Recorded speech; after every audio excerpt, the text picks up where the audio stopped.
Until you restore that hard power balance, the soft power stuff doesn't matter. You can do all you like. You can be cool Britannia. You can, kind of put this vision out there in various ways. But people are not going to take you seriously if you don't have the wherewithal to ultimately back it up and to show that when there is an actual crisis in their neighbourhood, you're not just going to be there with words and a soothing arm around their shoulder. You're coming with a bunch of guns and tanks and aeroplanes and ships if needed, and you'll help reinforce that point with the hard power to back it up. I'm Jason Pack, and this is Disorder, a podcast where we wish you Happy New Year, and we plan for all the challenges of 2025. Will it be a year with more order? I hope so. Will it be a year with a lot more disorder? Looks like it.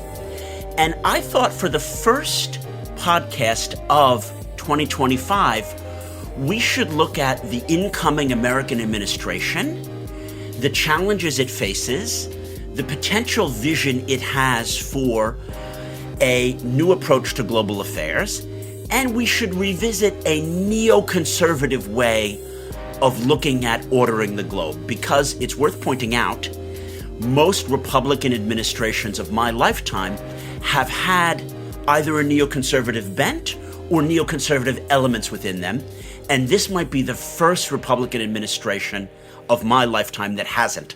So I'd like to problematize that. Since the end of the Cold War and the fall of the Soviet Union, you could say that when a new American administration comes into power, they have generally had a vision for reordering world affairs. I would argue that the Trump administration differs from other Republican or Democratic administrations in that it is the first since the 1980s to not have a vision for global order. This also raises the question for me, does the Starmer administration have any ambitions to make Britain a convener of global order? Do they have a unique view of global order? Do they see themselves as a potentially counterbalancing force to Trump? To debate these and other questions and to share his many years of wisdom working in Westminster, I'm delighted to be joined by Dr. Alan Mendoza today. He's the founder and executive director of the Henry Jackson Society. The Henry Jackson Society is an international relations and security think tank which favors bold solutions to crises facing the world and Britain. Alan, welcome to Disorder. Hello, Jason. You run a very interesting and dynamic think tank in Westminster, which bears the name of Henry Jackson. He was an American politician. You and I know a lot about him. Our listeners may not. Could you introduce us slightly to the man, his legacy, and what your think tank tries to do? One of the things people are often surprised about is that there's a Henry Jackson Society in the UK, as opposed to, say, the USA, where, of course, Scoop Jackson had his entire political career. But I would argue it is relevant and necessary, because Jackson himself was a very interesting figure during the Cold War. Here was somebody who was a pretty straightforward, down-the-line Democrat in terms of his economic philosophy, in terms of his sort of social philosophy, but who very much embodied, if you like, the traditional view of international security that Democrats had at the time, and was very happy to work across the board with Republicans as well. Didn't you mean that he embodied the Republican view on foreign policy? No, because don't forget, when Jackson was in his pomp in the period, say, of the 50s to the 70s, the Republicans were still, in the start of that, in the grip of isolationism. The point of it is that he was in the mold of, those classic Democratic figures, Roosevelt, Truman in particular. Those would have been his sort of idols. And eventually people like, of course, JFK in his approach, I suppose Lyndon Johnson in his approach. But it's an approach that by the time Jackson reached his, if you like, his real political significance in the 1970s, the Democratic Party had started to abandon, and the Republicans had started to come into that sort of internationalist phase instead. And Jackson was a firm believer that in national security there were no politics as far as he was concerned. He wanted to do things that were right for the USA, that were right for the Western Alliance. And he looked at the Soviet Union and he saw not simply a strategic threat, which many people saw, of course, but he also saw a moral threat. The Soviets wanted to replace capitalism with communism. They didn't care for human rights. And of course, they were the only regime that had to build walls to keep people in rather than to keep people out. And Jackson saw in that an approach that he felt could and should be enacted. He felt there was a weakness there. Because if you had to do that, if you're worried about your own people and how they were thinking about you, that was a weakness. You couldn't command popular support. And by fighting together on that military side, but also on the human rights side, you can see those two wings coming together. In the 1980s, that helped essentially to topple communism. Jackson died in 1983, but what's interesting about this was that his philosophy, we thought, when we decided to start the Henry Jackson Society in the 2000s, was still relevant, because it looked like to us that those dictatorships, autocracies in the world, had the same problems of the Soviet Union in a previous time. They challenged us potentially militarily, but also morally, and we need to do something about it, which is why we felt it was a good name and philosophy to embody. In the wake of Trump's second victory and the fall of Assad, many people worrying about the potential abandonment of Ukraine, they wonder if American-led internationalism and Atlanticism is dead. Trump doesn't hold a tremendous moral connection or a sense of sentimental value with our traditional EU allies. Yes, he has a fondness for Britain, but he looks at it as a large golf course with some royalty. He doesn't have a sense that the Anglo-American relationship has been the fundamental one that for over 150 years global affairs has rotated around that relationship. So the way I'm reading the tea leaves, there is a big sea change in Trump's cabinet appointments. In other words, in the first administration, he had to deal with the traditional Republican establishment, many of whom were neocons, many of whom were internationalist arch-conservatives, and he had to deal with the McMasters and Millies and Tillersons of the world. But now his foreign policy establishment, even if it has Marco Rubio, who looks to be normal and establishment, are willing to adopt this anti-neocon, isolationist, anti-Atlanticist position. Do you agree with my reading here of who Trump is bringing into his second cabinet?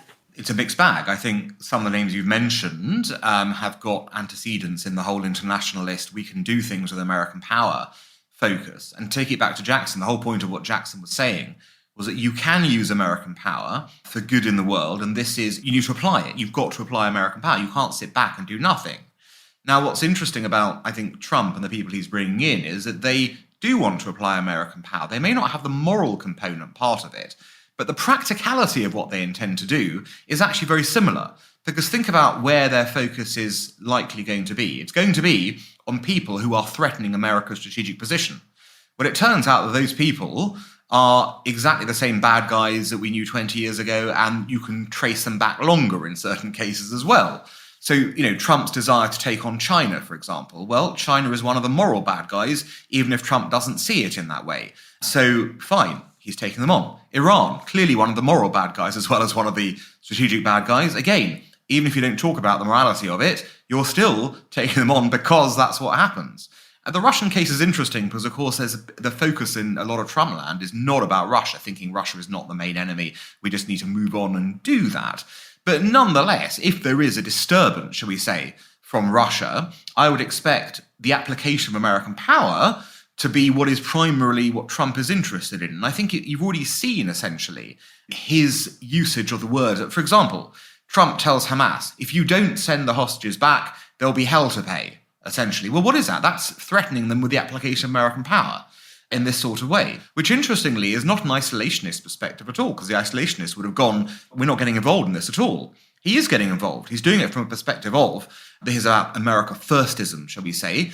But I think the American first thing is always a bit of a misnomer, because if you think about it, all countries put themselves first. Which country goes out there, with the exception perhaps of Canada, which is so poorly managed in this way, but which country goes out there and says, you know what, we are going to do, well, it is, look at, I've had a lot of exposure to Canadian politics. I'm sorry, I need to laugh there, Alan.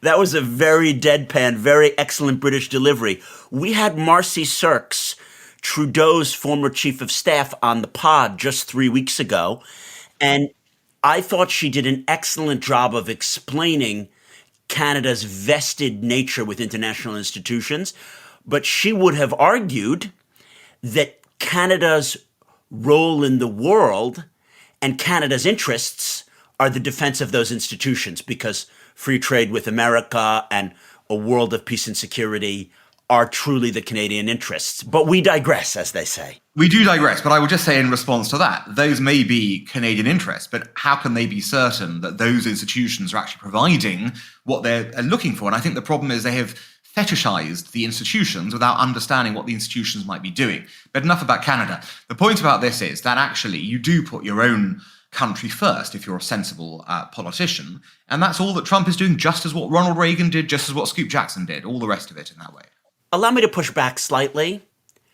I hope that what you've said is correct, which is that Trump does put genuine American interests first and sees that Iran, Russia, China, and some rogue states in Africa and North Korea and elsewhere threaten genuine American economic interests, as does Hamas and the Houthis, and that American power can be threatened or actually used to defend those interests. I'd love to see that.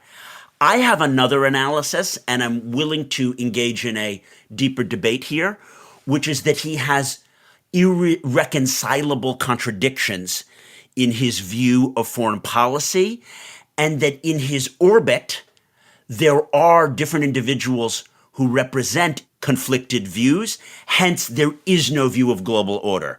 In other words, there are genuine isolationists, and then there are genuine American hegemonicists who want to crush our opponents.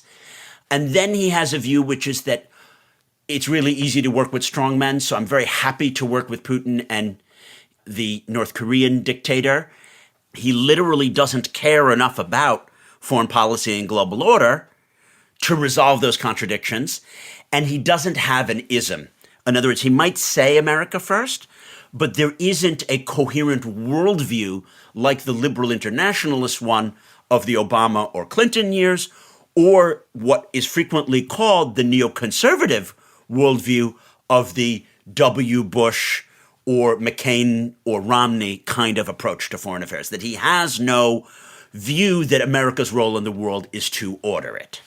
On that, we're going to agree on. I don't think that's his fundamental starting point. It isn't about what order is. He sees the world very transactionally. I think we understand that.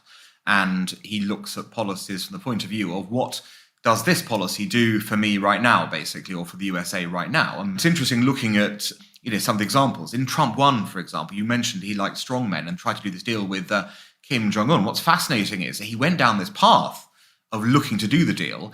And then when he decided that the deal wasn't going to be good enough for what America wanted, or that he was being double-crossed, or whatever happened in that summit, he turns around and storms out and says, I'm done with that, basically, in that kind of approach, which is fascinating. It's almost like the irreconcilable views occurring, as you're in real time in this sort of process. Yes, I think that he has both of them within him. And that is evidenced by, as you say, him gathering all these different types of people around him and there being no clear, coherent view. And what that tends to lead to, interestingly, is a battle on every single issue. It's like these people are going to say this thing, those people are going to say that thing, and he will ultimately have to decide what he wants to do at any given moment. And what he wants to do will not be charted by, say, a goal determination of what the world should look like, but it'll be about what do I think of those arguments works for me right now.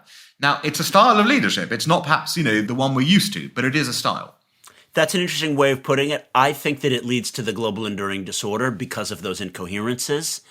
I am of the belief that throughout the entire course of my lifetime, Russia, either as a direct geopolitical opponent or the integration of a broken Russia, has been the top table issue, and that other issues have been subsidiary. And the conventional wisdom is that whether or not Russia is the top table issue, Trump's victory and his inauguration will represent a huge victory for Putin. You were interviewed by The Sun recently, and we're going to feature this interesting article with lots of pictures in the show notes. And you made a point that I really agree with, which is that Putin has lots of weaknesses. His economy is in trouble. The Ukrainians have just turned off the gas pipelines. Europe is more energy resilient than it has been. The Ukrainians obviously were able to push into Kursk recently. And even if Trump might not be willing to supply lots of arms to Ukraine, that doesn't make Putin's internal contradictions magically disappear. So talk me through that. Where do you see the strengths and weaknesses of the Putin regime right now, and how Trump's approach to Ukraine may or may not play into that? So it's an interesting question because, of course, we've just had 25 years of Putin being in charge, essentially. So that's a heck of a long time, And if you look at, is Russia in a better place than when he took over?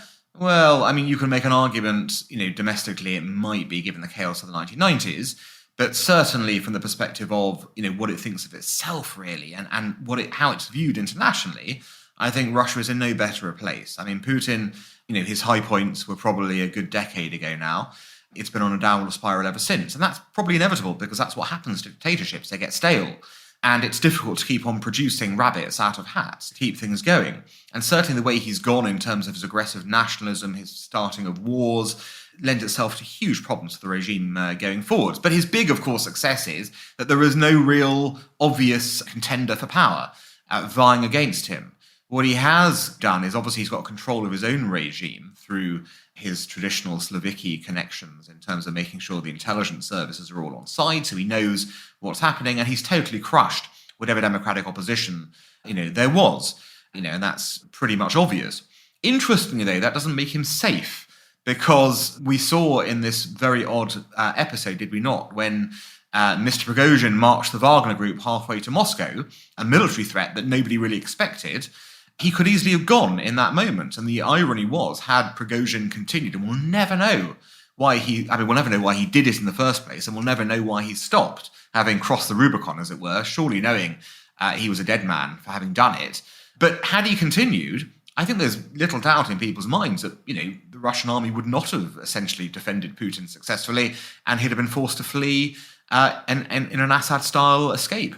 I was just going to bring up Assad, because if we go back to Marcel Dursis that we had on the show talking about the brittleness of dictatorships, people are willing to fight for the dictator, tooth and nail and carpet bomb and napalm people until they're not.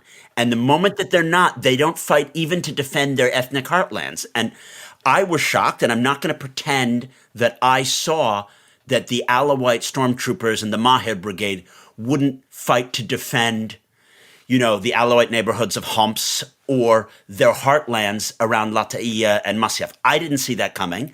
But we know as a theory that the very nature of dictatorships is people are willing to fight and kill everyone to defend them.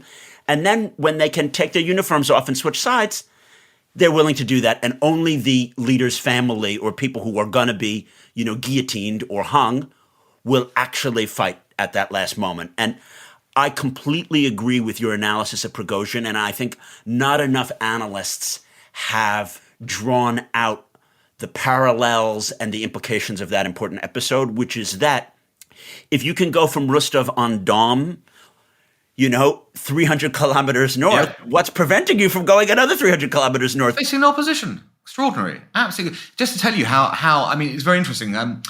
If you haven't had him on, you should try and get him. Vladimir Kara-Murza. There's a story which he told me after his release, which tells you how shaken Moscow was by the Prigozhin advance.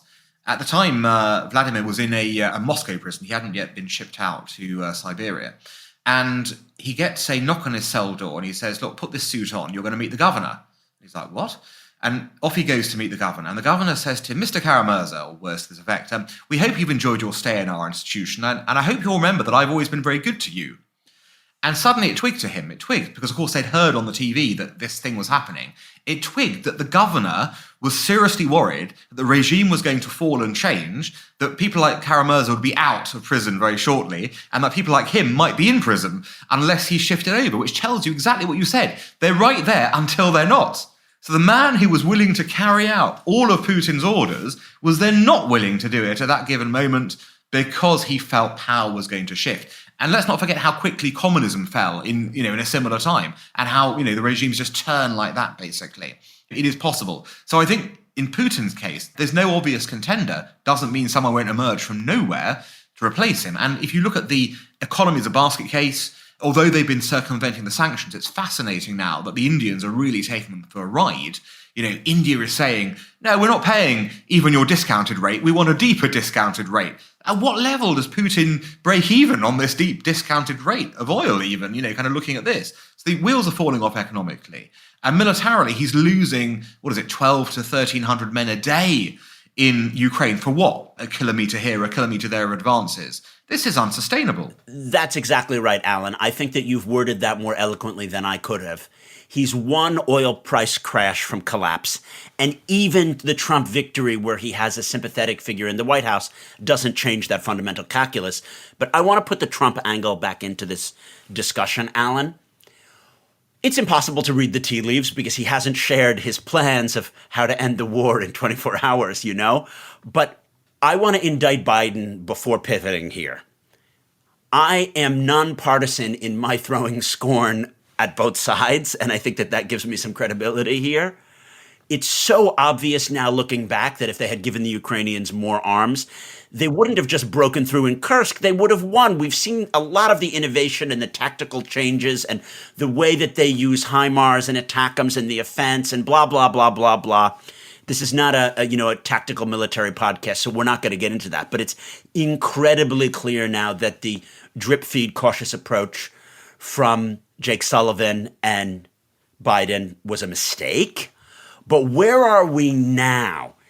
Where are we in terms of the congressional appropriations of money for the Ukrainians? And what do you think, the spring fighting season, when the thaw comes through and then we get to the summer offensive, how do you see that looking given what we know about Trump?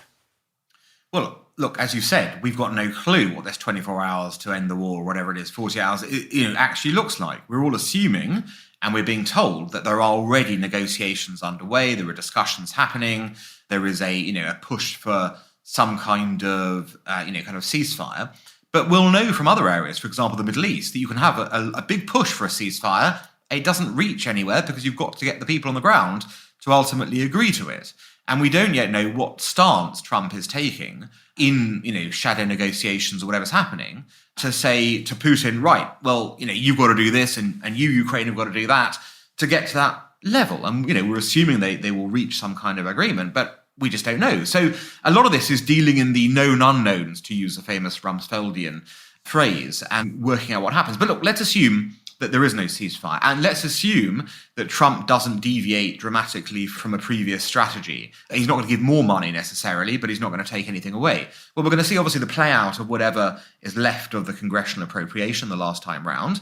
And then it's really a question, isn't it, of, in a war of attrition, if you're looking at this sort of, and Ukraine obviously being, kind of heavily sapped as well, given what's going on the battlefield, you're then looking at who has got the greater will and resolve, given the funding and the, real ability of arms to be supplied by the Europeans to keep the war going.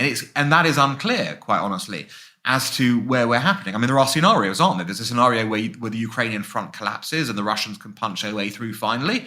On that basis, there's a scenario where they hold the Russians to these incredibly costly, very small incremental gains, where they take huge casualties. And at what point then, you're running a time bomb, aren't you? The minute he starts his general mobilization, he has to get the middle class of Moscow and St. Petersburg sending their kids. Well, that's sort of a death knell for his regime once they start coming back in body bags. So, as always, there are multiple clocks ticking here. And it's which one gets to the bottom first as to who really wins or loses, should there be no change. Yes, there are multiple clocks ticking here. I'd like to point out the argument of Timothy Snyder in a piece that we're going to put in the show notes, which is that it was Putin's holding out for the potential Trump victory that kept him in the war. If it becomes apparent that Trump's mystical solution is to do the same until Putin cracks and get better terms, it could even be that they have to give up the ghost. So that was a nice overview of Russia. You're a globalist. Let's move on to the next top global challenge, which is China. And you and I both believe in having a bold and a unified Western policy towards China. The threat that they pose, intellectual property, AI, semiconductors. I think that this is an existential threat for Britain, Europe, America. Why don't you talk the listeners through how you see Trump's desire to engage with and confront China and to support Taiwan? Well, that's interesting. You've coupled the two things because they didn't necessarily go together. And that's quite interesting in itself. So I think when you look at Trump's stance towards China, he sees it as obviously a fundamentally unfair economic practice that China is, able to operate with state subsidies essentially and drive American business out because of this sort of immense support from the Chinese state. And in a sense, you can, of course, argue that here's a free trade argument. He wants to see, kind of free and fair competition, although that's complicated because it's actually more about probably oligopoly than sort of, free trade per se. But essentially, his point is there's unfair practice going on. The Chinese have got a competitive advantage because they are being, kind of assisted by the state. And look, Jason, this is undoubtedly true. If you look at how a company like Huawei has made it to the top of the tree in their industry, it's because of the immense investment made by the Chinese state in what Huawei's doing, yes. I think that neopopulism globally always hits on correct problems, just without legitimate or coherent solutions. So everything that Trump points out, whether it's the broken immigration system, the broken asylum system, the collapse of the lower middle class, the collapse of working wages, and then particularly now on this issue of China, the Chinese unfair renminbi diplomacy that got them to accumulate these great reserves and then to steal intellectual property and then to break WTOs and dump. All the problems have always been correct. He puts his finger on and doubles down on a correct problem. My only contention is that the solutions he proposes are either incoherent or disordering or non-solutions, which exacerbate the problem. So what I'm asking you is, great. I would have liked when China was getting into the WTO in the Clinton years or when Obama was talking about the pivot to Asia for us to have had real solutions. The Democrats can be indicted for not having those real solutions. I think the Europeans, though, need to be indicted more because they never met a Chinese firm that they didn't want to bend down and kiss the ring. I mean, it's abject the way in which British parliamentarians and businesses of every political stripe are willing to appease the Chinese. But so I then ask you, we are where we are now. What do you understand to be the strategy? Is it just tariffs, or does Trump have more to handle the multi-pronged threat posed by China? On the tariff side, he's obviously got that threat. And that's a very strong threat because let's not forget, the Chinese are stuttering economically. And their system can't afford a stutter. The whole nature of communist rule in China today has been for the last decades. It's been, we will improve your living standards by a large amount every few years, in exchange for which you will tolerate our command and control system of your lives, basically. Well, the wheels are falling off that. And the Chinese are terrified, absolutely terrified, of the economic consequences of a Trumpian kind of foreign policy. So much so that Trump may well drive them to make concessions in order to avoid this sort of outcome. And so much so that they hacked Trump and Vance's phones, yes. And that they actively tried to intervene in the election. So it wasn't meaningful, but they did try to. And for those who are interested in the profound weaknesses of the Chinese economy and its downturn, I really direct you to the Zoe Liu episode about oversupply that we did about how the Chinese economy has in fact reached the limits of command direction because they've overproduced so many lithium batteries and so many solar panels that there just isn't enough demand to consume all these things. Other than tariffs, what do you think can be done? And I know that you have good connections in the right wing and the neocon establishment in the U.S. What do you understand that they might try to do vis-a-vis, deterrence about Taiwan and confronting China? Well, to be honest, it's not even right-wing and neocons in this sort of way. There is a belief across, say, the defense establishment in the US that, of course, you need to have a credible military deterrence to what the Chinese might get up to in their neighborhood. And, we've seen numerous war games about what happens if the Chinese and Americans lock horns, and there is a huge problem. The problem is that the Americans do win almost all of these theoretical hookups, but they take huge damage in the process. And worse than that, round one is one thing. What happens in round two when the Chinese are restocked and the Americans haven't because their military-industrial complex is just not up to scratch? And one of the biggest debates and discussions in contemporary America today is Do we have the military base for what we need to do to combat the Chinese threat? And the answer right now is no. And so the most important thing that they need to be doing is working out, how do we get American industry back on track? How do we get the capacity to be able to fight, a longer term conflict? Because that's the only thing that's going to ultimately deter China from striking out. Because if you get this situation, the Chinese economy stuttering, what do all dictators do when they face problems at home? They look to adventurism abroad in order to save them. It's what Putin's been doing for the last few years. Now let's talk about deterrence. Deterrence is so critical because we lack the industrial base that you mentioned. And the Europeans, it's a disgrace, essentially, that there have been 2 years of this war. And, they can't produce as many artillery shells in all of Europe as North Korea produces in 1 month. And I'm like, what? I get that it's going to be more expensive, but you were not able to more ramp up production? The point is, you can, but you've got to invest in it, and they're not willing to invest in it. That's a problem. You can do anything you want if you invest in it. I mean, heck, we fought wars, big wars, when we, transformed the economy and turned it into that. But you've got to be willing to do that, and you're not going to do it on the percentages you're spending on defense or the, kind of associated setups right now. So you're right. The Europeans have a lot to answer for. So deterrence. How do we have enough deterrence to deter Chinese aggression while we're busy waging an economic war on them? Because I think if you wage an economic war, whether it's with tariffs, whether it's with denying them high-end semiconductors, this will cause this lashing out, and that this is not yet a well-thought-through strategy. I mean, you just cannot have a conflict with Taiwan. That's just going to be an absolute disaster in terms of all the things you've spoken about, and economically, globally, it's going to make what happened in Russia and Ukraine a walk in the park in comparison. So, that is the key to this. It's about understanding there's going to be, kind of this conflict is absolutely avoidable, but it requires the application of, kind of a Western defensive force in the region. It involves obviously arming Taiwan to the teeth, because let's not forget, it's not an easy task. The Chinese want to take Taiwan. It's not like walking into Ukraine, which turned out not to be so easy. They've got to cross a vast expanse of water to get there. Their ships are vulnerable. Great. So last question on this point.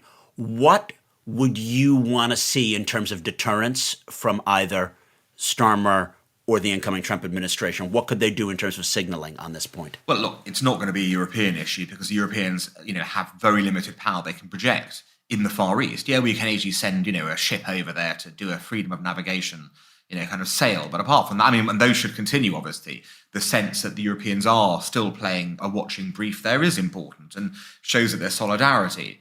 But it's going to be, isn't it? It's going to be about the Americans marshalling their forces appropriately, making sure the Chinese know that when they cross the line, there is a cost for crossing the line, and that there are clear red lines. You don't cross them. If you do, we hit you back. You've got to have that kind of approach. And I think this is one thing the Trump administration are very clear about. They do get that this military side is going to be very important. If you look at the basis of the China hawks within the administration, they're very clear that China's the main threat, even though we have ordered it slightly differently on this podcast. And you deal with the main threat by making sure that your application of power is greater than the other guy's. Because if you don't do that, you encourage the other guy to think he's got a chance. And you've got to make sure that that door is closed and bolted shut so that Xi knows the costs of action outweigh inaction, because otherwise you get it the other way around, and that's not where you want to be. Excellent. The way to order the disorder is through signaling deterrence and signaling the costs to the opponent of trying to be opportunistic. After the break, Alan and I are going to debate how can deterrence play out in the Middle East.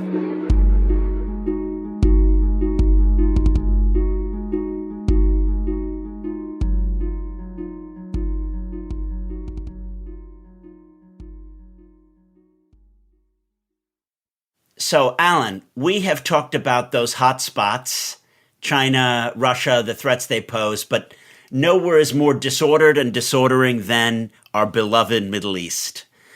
So you run a British think tank, and my view is that since their withdrawal from east of Suez and the debacle in 1956, Britain has rearranged itself from being the global leader on the Middle East to being something like America's helper in engagement with the region and the purveyor of financial and legal and technical services for the Gulf.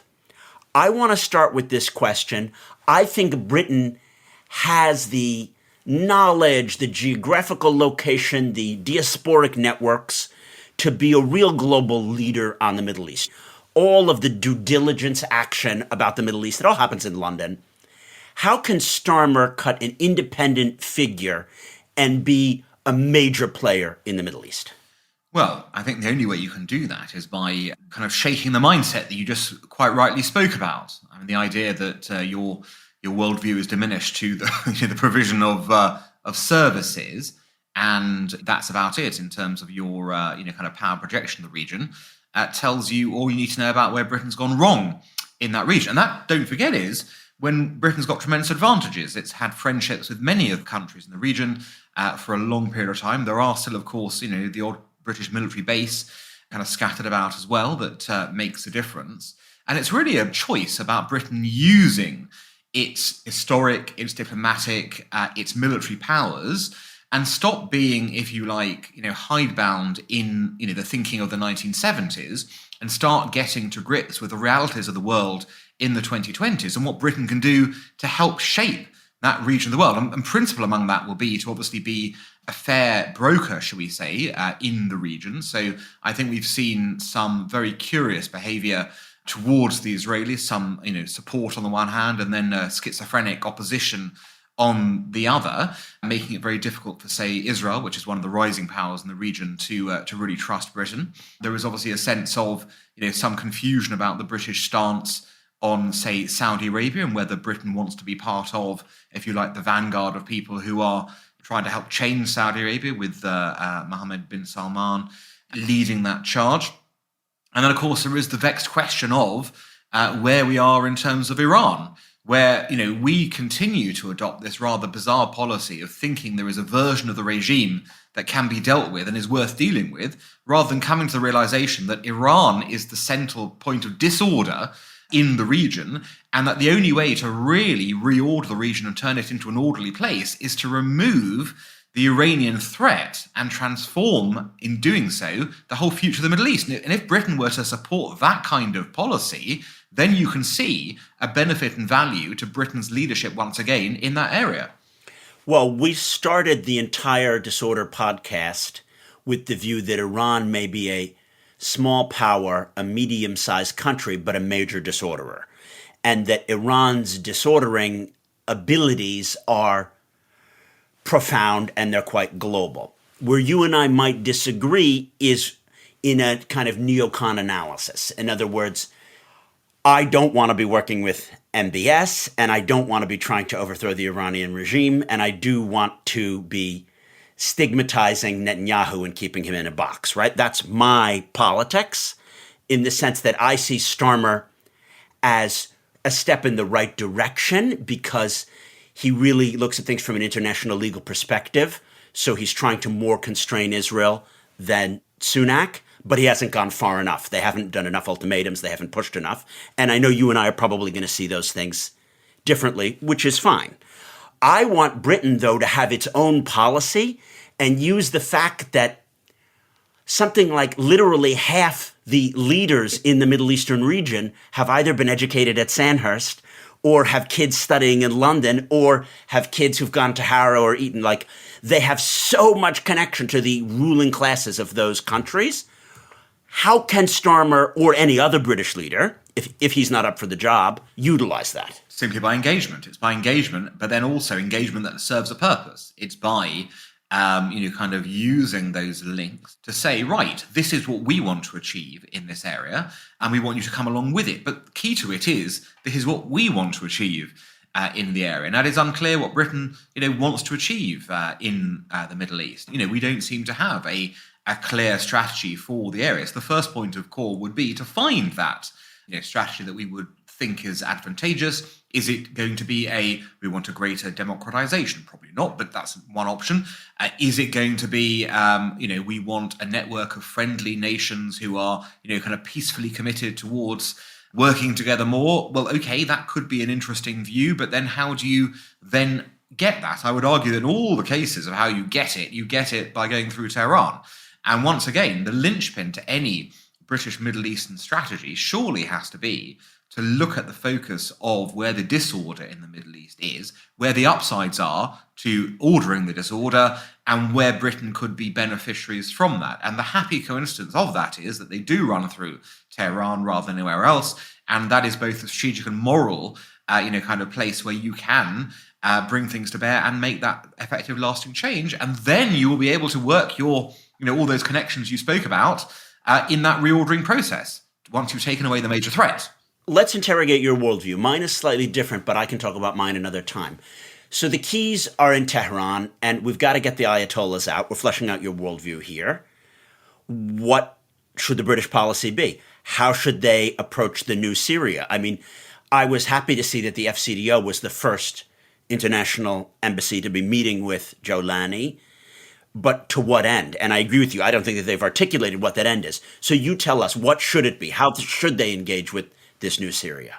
Well, firstly, on the Iran question, there's some very simple things that can be done straight away. It's basically maximum pressure on the regime. It is the banning of the IRGC in the UK, prescription. It is the snapback sanctions on the JCPOA, given that Iran has blatantly broken its treaty that Britain is still a member of, is still a party to. We should have put those sanctions on a long time ago. We should be driving hard on those setups to say what you're doing is unacceptable. It is about also supporting, more offensive, I suppose, kind of approaches to Iran's regime, trying to undermine it at every opportunity and not enabling it to, rectify where it is at the moment, where it's had a series of punches, obviously, with its proxies going down. And we should be, helping, our regional partners help drive that to the end point, which would, of course, be the next target being Iran. So it's about increasing the pressure until such point that the Iranians can no longer tolerate it and the regime collapses under its own weight of contradictions. So that's the Iranian part of it. On Syria, look, Jolani's come in saying all sorts of interesting things. He's probably right to say that Syria is not ready for an election. That's, kind of does make sense. He's obviously wrong to say that it'll take 3 years to find a constitution. That's nonsense. That's an excuse for... Also, we've heard that in the Libyan context. Oh, we need another 18 months. Oh, I meant 27 months. Exactly, and on it goes. So, you've got to be skeptical about what Jolani's really about, of course. And this is not, the idea... If Jolani becomes this sort of, multi-party democracy, he'll become the first post-Islamist in the history of the world. This is just no example of this. So obviously, we will be interested in some form, and I'm going to, no one, pretends you can recreate a Western liberal democracy in the Middle East. But can you achieve a participatory process where people are engaged? Yeah, that's possible. And so the way to hold Jolani to that is to say, right, here's your roadmap. Okay, your roadmap is you do these things, you get this. You do that, you get this. And if we see backsliding, it all gets taken away from you. It's really very simple. It's not difficult. It's, all straightforward, all very above board, open, very clear targets. And you set them out and say, that's what we would like to achieve. You claim you want to achieve the same thing. Great. Let's, to use the old phrase, we will trust but verify. And I like the idea of having targets and punishments. In other words, we have said if there are more than 10 extrajudicial killing of Alawites, that you will not get the student visas for this and this many people. Then you say, great, if we see that random women are assaulted for not wearing the hijab and this, that, and the other in Idlib, and if some of the opponents of your regime are thrown to jail, and more than 100 of them are done, we will be pulling that £100 million project that we were going to do in water desalination or whatever. You lay those things out. It's for us to determine if you passed or not. And this is the test. Of course, we both know the FCDO won't do that, but there is no reason that they can't. Yes? Correct. Exactly. And that's really where they should be. That's where all of us should be collectively to say we're all in it together. We all want to see this outcome. You claim to want to see the same thing. Great. Let's just put it to the test and go that way. We've talked a little Iran. We've talked a little Syria. Let's go to Israel-Palestine. As we're speaking, there are some discussions about a final hostage release, and there is some word leaking out of an intra-Palestinian civil war between the PA and Hamas. And, this is a long overdue conflict. What is your read on the situation in Gaza now? Well, the situation in Gaza is basically one of Israeli military dominance now, of course, with still pockets of Hamas resistance in the sense that Hamas has been destroyed as a cohesive major fighting force, but it still clearly is capable of, kind of mounting guerrilla-style attacks and has not given up the idea that it's still, in some way, shape or form, is the ruling power there. Now, it doesn't have actual ruling power. What's interesting is that a lot of Gaza has now kind of moved into gang warfare style territory, of which Hamas is basically one of the gangs now, as opposed to the arbiter of the gangs in this way. But it's still a factor, and this is the number one thing that is still, of course, probably holding back this last... Well, there are two things holding back the deal, as it were. Number one is the ability of Hamas to survive, even in this kind of weakened form, and then perhaps, regenerate. The second thing, of course, is Hamas probably doesn't know where most of the hostages are or if they're still alive. I mean, the reality is that a lot of them were shipped out to different groups, to different individuals, even to different gangs. Who knows, what hideous conditions they've been living in and beyond. And Hamas are responsible for a lot of that, but others are also been responsible. So I don't even know what Hamas can deliver in terms of a credible hostage deal right now. So what I just want to ask you is about Endgame. What I want is extremely clear in that I wrote in October in Foreign Policy, and I'm talking October 2023, I briefed some congressmen, I briefed some MPs, and I have a vision that I have had from October 8th, 2023 to now, which is that Israeli strategy should be to defeat Hamas and to put in a internationally agreed Arab-Sunni force, which has a 10-year, mandate to culminate in elections. I don't think you can hand over to the PA. I think that Jake Sullivan and the Biden administration are delusional. The PA, it's not just that it's corrupt, it lacks the administrative capacity. The power to remake Gaza into a place where people want to live is with the billions of dollars of Gulfi money. Ergo, the Gulfis need to have a diplomatic say and lever in what's going on. Only the Qataris can deliver the hostages. And I think that Netanyahu and Biden have missed a trick there in leveraging in some Gulfi power. So that's my take. As our last issue item before we order the disorder, what's your take? What should the Netanyahu or Trump strategy be, given where we are now? I think, the first part everyone agrees upon. The bit which is entirely unclear about what you then get to is what happens next. The Israeli strategy appears to be this sort of never-ending war where they'll continuously go in, mow the lawn if needed, and do that. And it is quite unclear, therefore, who runs Gaza and what that is. It's just basically it's a failed state. It sits there as a failed state. Maybe what Somalia was in the 1990s, that sort of little, they're stateless, different gangs running different parts of it. And that's essentially how people are going to live. Well, that's not really a credible solution, is it? That's just a sticking plaster at the very best. It's much worse, both for the Palestinians who live in the poverty there, and much worse for the Israelis. It will not work as a solution in any way, shape, or form. That being said, is the Sunni solution viable right now with Iran still on the sidelines? I think that becomes a real, if you really want to look at that sort of policy, i.e. bringing in regional powers to deal with this, once again, your key to it is removing Iran from the equation. If you remove the Iranian threat from the equation, then suddenly everything can be reordered. Then you can get the Sunni states in. They don't have to look over their shoulder to what Iran is thinking and doing and saying you're in league with the Zionists, all the rest of it. There is a different way out for them as well. Look, let's be realistic. None of them have ever shown much interest in the Palestinian cause. That's not what they're about. They can help with that reconstruction, but they want to make sure they're not going to lose politically from doing it. And by politically, I mean even in their own sort of establishments. If they can show that there is a stable neighborhood and that this is going to be the last, one of the last jigsaw pieces to help create that, then I think you've got somewhere to go on that. But the idea they're going to come in without the Iranian situation being sorted out, I think that's for the birds. So I like your stress on a more regional solution, but I think you've got to go hyper-regional in order to get to it. Great. You're an Iran firster. I'm a Qatar firster. In other words, for me, the answer is through Doha, and it's through leveraging Qatar to work with its traditional enemies in the rest of the Sunni Gulf, making a happy family of the powerful Gulfi states, and investing them to take medium power responsibility over the Palestinian reconstruction and governance. And your answer is get the Ayatollahs out, reshape the neighborhood, and then the extremists will be weaker. I wouldn't mind doing a little of both. I'm in agreement. We'll go for both of them. Done. Agreed. Let's park it there, and let's close by ordering the disorder, Alan.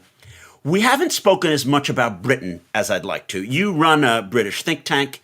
I'm also a London-based person.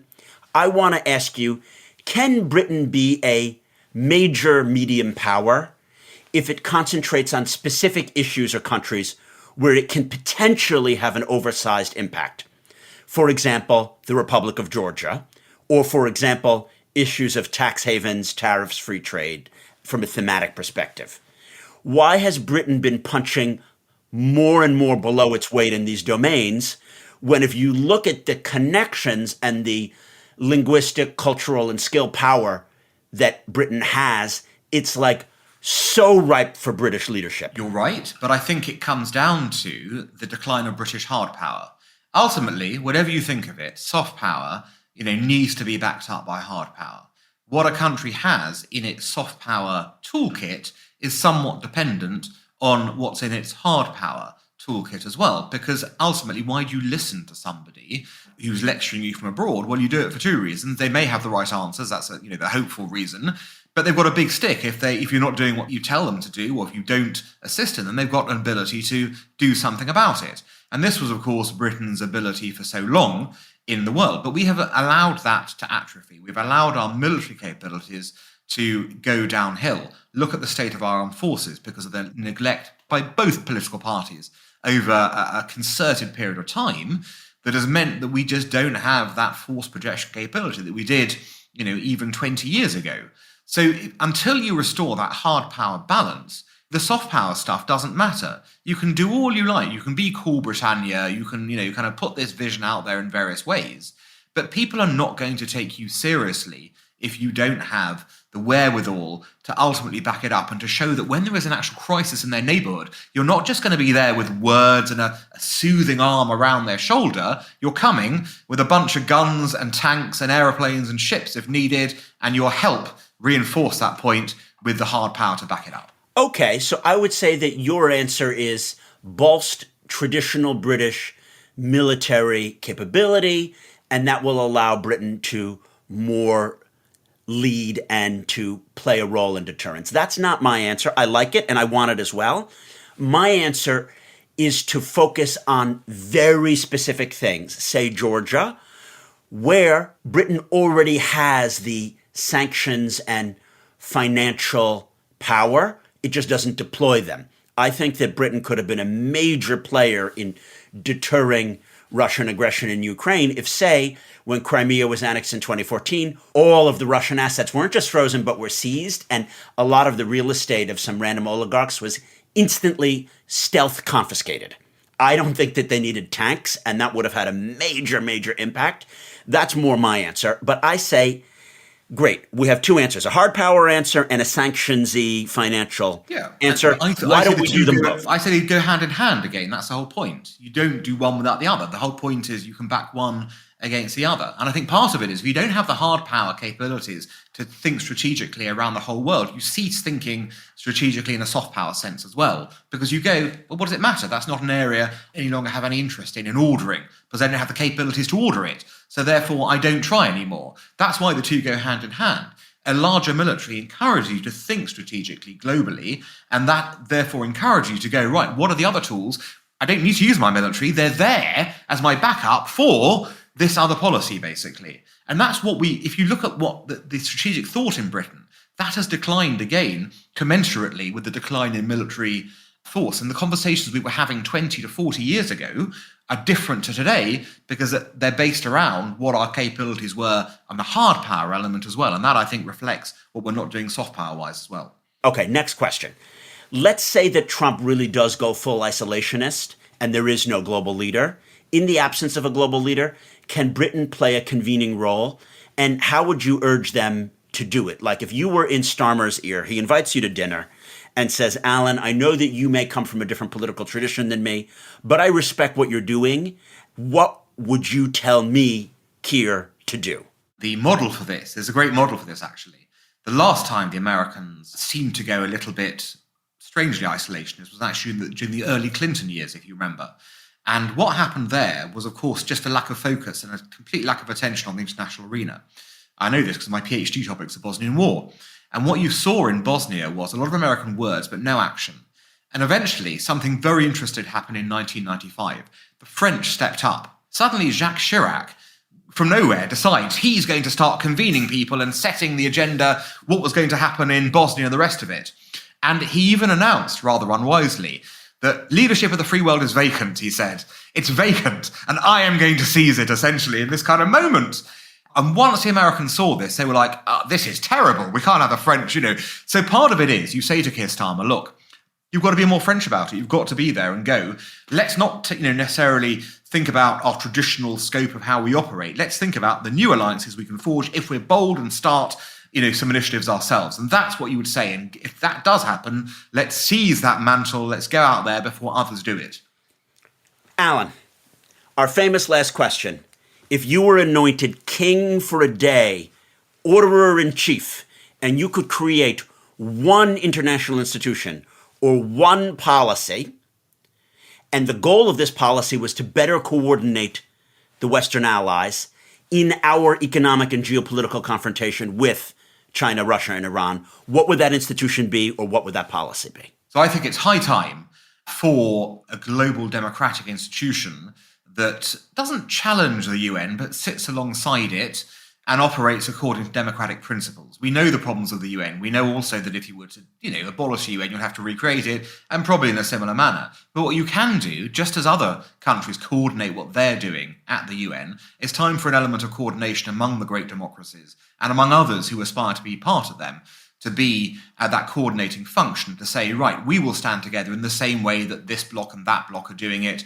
We are ready now in this complicated era of disorder to project ideas together which we think will work and which will make the world a better place. And if we can do that, Jason, I think we're somewhere along the way towards finding a better approach and solution to some of the world's problems that we have discussed. Amazing. May I say from your mouth to God's ears, and I would love this kind of civilizational democratic institution because it's something where we could get the Japanese and the South Koreans and the Taiwanese to participate. And then if Argentina or Hungary acts in a bad way and they don't live up to what they're supposed to, they get kicked out. But then if they all of a sudden do well, they can come back in. And if Georgia with Georgian Dream is like, well, actually, we are doing this, what do you know? They're kicked out of this institution. And then if they have like free and fair elections, boom, they're back in. So it's been fun to order the disorder with you. I have, since I've gotten to know your work and that of the Henry Jackson Society, seen you guys as orderers. And I'm hoping that with the global challenges, which 2025 is no doubt to throw up, that you will be proposing more ordering solutions. And we'll be very happy to highlight them on the Disorder program. Pleasure to join you. If you've enjoyed today's episode, please subscribe to our Substack where there's a lot of great content, and we're going to have links to the interesting work that Henry Jackson is doing on things like confronting Iran or the instability of the Putin regime. As always, our producer has been the one, the only, the Mega Orderer-in-Chief, George McDonough. Our executive producer is Neil Fern. I am here, Jason Pack, your orderly host of the Disorder program, hoping that 2025 has started out on a good note for you and will be a year of personal growth and a year of international order. Talk to you next week.